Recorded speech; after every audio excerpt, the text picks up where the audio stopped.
Hello everyone, welcome back to CY competition classes. आज के इस वीडियो में हम आपसे डिस्कस करेंगे सामान्य अध्ययन के कुछ महत्वपूर्ण प्रश्न जो कि उत्तर प्रदेश लीक आयोग में विभिन्न वर्षों में पूछे गए प्रश्न हैं। ये प्रश्न आपके राजकीय इंटर कॉलेज एग्जाम्स के लिए बहुत इंपॉर्टेंट होने वाले हैं। इसका पार्ट फर्स्ट आप जरूर देखें। तो आज का जो हमारा टॉपिक है वो है पारिस्थितिकी एंड पारतंत्र। तो इसमें जो क्वेश्चन नंबर हम फर्स्ट डिस्कस कर रहे हैं इसमें देखेंगे किस पर्यावरण में जैव द्रव्यमान का वार्षिक उत्पादन न्यूनतम होता है। तो उस क्या होता है, गहरे सागर। पारिस्थितिकी अस्थायी मितव्यता है, यह किस आंदोलन का नारा है। तो ये चिपको आंदोलन का नारा है। पारिस्थितिकी पदचाप के माप की इकाई क्या है। तो ये है भूमंडलीय हेक्टेयर। अगला प्रश्न है झील पारिस्थितिकी में पोषक तत्वों की प्रचुरण की प्रक्रिया को क्या कहते हैं। तो इस प्रक्रिया को क्या कहते हैं, यूट्रोफिकेशन कहते हैं। अधोलिखित में कौन से जैवमंडल तक जैव संगठन का सही क्रम है। जनसंख्या, समुदाय, पारिस्थितिकी तंत्र, भूदृश्य। जनसंख्या, समुदाय, पारिस्थितिकी तंत्र, भूदृश्य। अगला प्रश्न है हमारा निम्नलिखित में से कौन सा पारिस्थितिकी तंत्र के विषय में सही नहीं है। तो आप देखेंगे यह एक बंदर तंत्र होता है, या इसका सही आंसर नहीं है, ऑप्शन सी।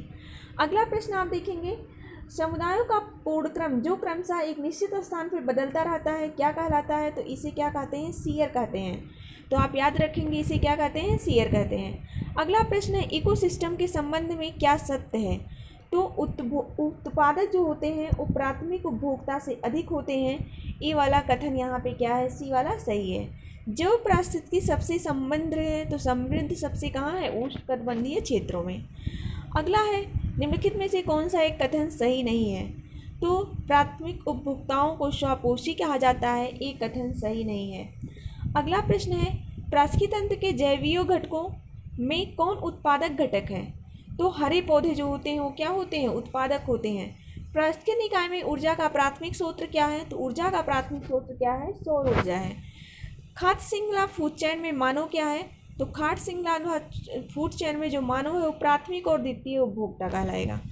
अगला प्रश्न है एक पारिस्थितिकी तंत्र में निम्नलिखित में से कौन प्राथमिक उपभोक्ता है। तो आप इसमें देखेंगे कि प्राथमिक उपभोक्ता की अगर आप बात करेंगे तो जो आपकी चींटी है और हिरण है ये दोनों क्या है, प्राथमिक उपभोक्ता है। ऑप्शन ए वाला राइट आंसर है। अगला प्रश्न है पारिस्थितिकी तंत्र के निम्नलिखित में से कौन सा घटक जैव तथा अजैव घटकों के बीच की मध्यस्थ की भूमिका निभाता है। तो इसका क्या होगा, वियोजक जो है मध्यस्थ की भूमिका निभाता है। ये सब प्रश्न आपके विभिन्न एग्जाम में आए हुए हैं जो कि आपके जीआईसी एग्जाम्स के लिए बहुत इंपॉर्टेंट होने वाले हैं। अगर आपको वीडियो स्लो लग रही है तो आप स्पीड तेज करके देख सकते हैं। जलीय पर्यावरण में डीडीटी, आपको डीडीटी का फार्मूला बताया गया था। सांद्रण के आकलन में आधार पर आहार श्रृंखला में प्रदूषण का स्तर निम्नलिखित अंकुरण में बढ़ता है। तो क्या होता है, जल पादप, घोंघा, मछली, पक्षी। ऑप्शन वाला बी होगा राइट आंसर। कौन सा कथन सही है। तो आप देखेंगे इस क्वेश्चन में 83 में तो ऑप्शन फर्स्ट जो है जैवमंडलीय पारिस्थितिकी तंत्र में ऊर्जा का प्रवाह एक दिशीय होता है। तो ये वाला कथन क्या है, सही है। पारिस्थितिकी तंत्र में तत्वों के चक्र को क्या कहते हैं। तो इसे जैव भू रासायनिक चक्र कहते हैं, यानी बायो जियो केमिकल साइकिल। सौर ऊर्जा की सबसे महत्वपूर्ण भूमिका किसमें है। तो इसकी सबसे महत्वपूर्ण भूमिका ऑक्सीजन चक्र में है। पारिस्थितिकी तंत्र में ऊर्जा का पिरामिड होता है सदैव सीधा होता है। ऊर्जा का पिरामिड जो है वो सदैव सीधा होता है। निम्नलिखित में से कौन सा अधिकतम कुशलतापूर्वक सौर ऊर्जा को रासायनिक ऊर्जा में परिवर्तित करता है। तो ये है क्लोरेला सौर ऊर्जा को रासायनिक ऊर्जा में परिवर्तित करता है। निम्नलिखित में से कौन सा जीव अपना भोजन अकार्बनिक पदार्थों से निर्मित करता है। तो है रबर का पौधा, ये अपने जो है अकार्बनिक पदार्थों से निर्मित करता है। अगला प्रश्न है निम्नलिखित में से किस पारिस्थितिकी तंत्र में पौधों का जैविक पदार्थ अधिकतम है। तो है उष्णकटिबंधीय वर्षावन, ऑप्शन बी। भोजन जालों में विविधता वृद्धि पारिस्थितिकी तंत्र की स्थिरता को बढ़ावा देती है, यह पारिस्थितिकी तंत्र की समुद्धान शक्ति को बढ़ाती है। तो कौन सा ऑप्शन सही होगा। तो इसमें आप देखेंगे ए वाला, ई तथा आर दोनों सही हैं तथा आर ए की सही व्याख्या नहीं है। अगला है सूर्याभिताप जैवमंडलीय पारिस्थितिकी तंत्र के लिए सबसे महत्वपूर्ण ऊर्जा स्रोत है। सभी विकिरण हरे पौधों द्वारा भोजन तथा रासायनिक ऊर्जा में परिवर्तित हो जाता है। तो यहाँ पे भी क्या है, दोनों कथन सही है, ए भी सही है और आर भी सही है। आर ए की सही व्याख्या है। अगला प्रश्न है इन्वायरमेंटल प्रदूषण।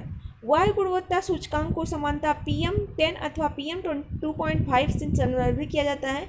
इसमें PM अक्षरों का क्या मतलब है। तो PM अक्षरों का मतलब क्या है, यहाँ पे कणिका पदार्थ, क्या मतलब है? कणिका पदार्थ। धुआं स्मॉग आवश्यक रूप से वायुमंडल में निम्नलिखित की उपस्थिति के कारण होता है। तो ये किसकी उपस्थिति के कारण होता है? नाइट्रोजन तथा सल्फर की ऑक्साइड के कारण आपका क्या बनता है? स्मोक बनता है। निम्नलिखित में से कौन सा वायु प्रदूषण के जैविक सूचक का प्रसिद्ध उदाहरण है? तो क्या है आपका? लाइकेन्स है। अगला क्वेश्चन देखेंगे, धूल रोकने के लिए आप देखेंगे धूल रोकने के लिए उपयुक्त वृक्ष कौन सा है? तो इसके लिए जो उपयुक्त वृक्ष है वो क्या है? सीता अशोक है। निम्नलिखित में से कौन सा युग वायु प्रदूषण के जैविक सूचक का कार्य करता है? तो ये लाइकेन है। अगला प्रश्न देखिए कि प्रदूषण मित्रवत क्रियाकलापों की रोकथाम तथा नियंत्रण करने के लिए प्रासिक इच्छा की आवश्यकता होता है। जनमित पर्यावरण की सृजन और रख रखाव अंतर प्रयासों की सफलता पर निर्भर करता है।